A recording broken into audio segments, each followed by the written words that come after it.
आई मी खूप सुखात आहे, खूप सुखात।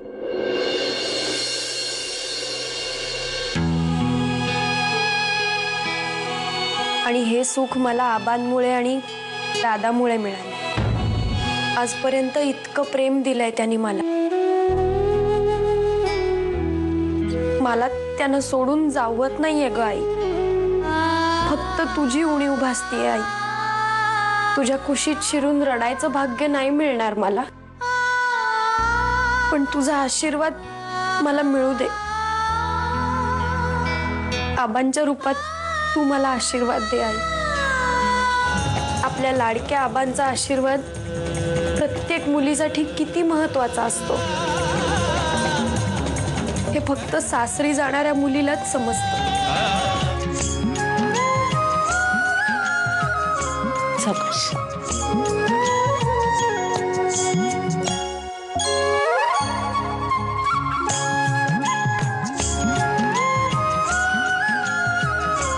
अरे शंतनू, नवरा मुलगा लग्न मंडपात आला सुद्धा।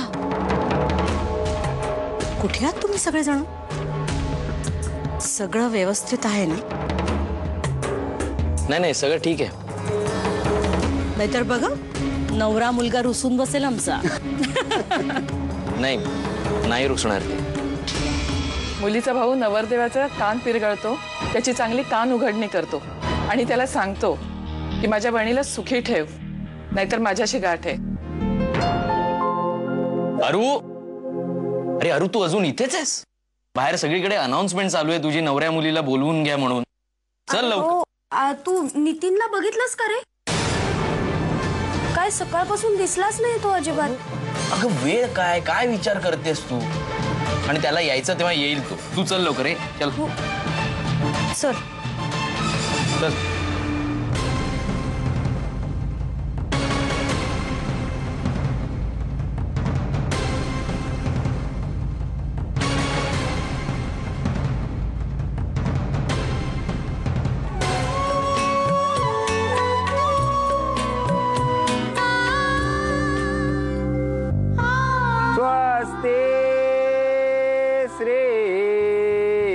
गणनायकं गजमुखं मोरेश्वरं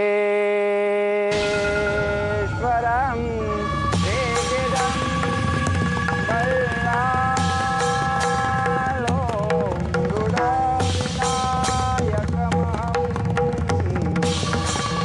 अगं तू लग्नाचा विचार केला नाहीयेस, पण आम्ही करतोय ना तुझ्या लग्नाचा विचार।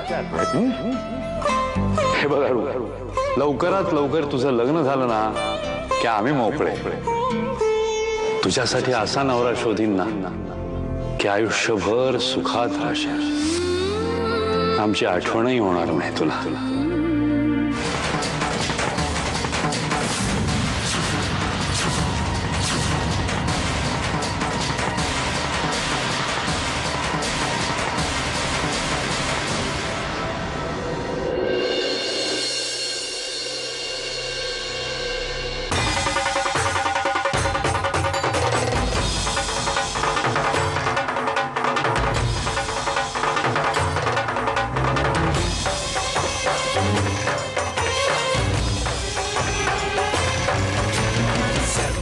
मांगल्ये शिवे सर्वार्थ साधिके शरण्ये त्र्यंबके गौरी नारायणी नमोस्तुते।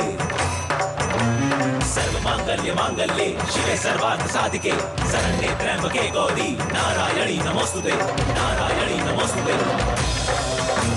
नारायणी नमोस्तुते। नारायणी नमोस्तुते।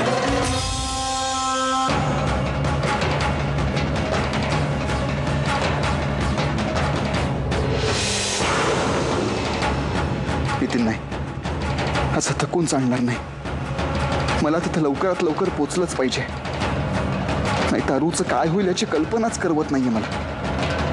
ती एकटी हे सगळं नाही सहन करू शकणार। मी पोचतोय अरू।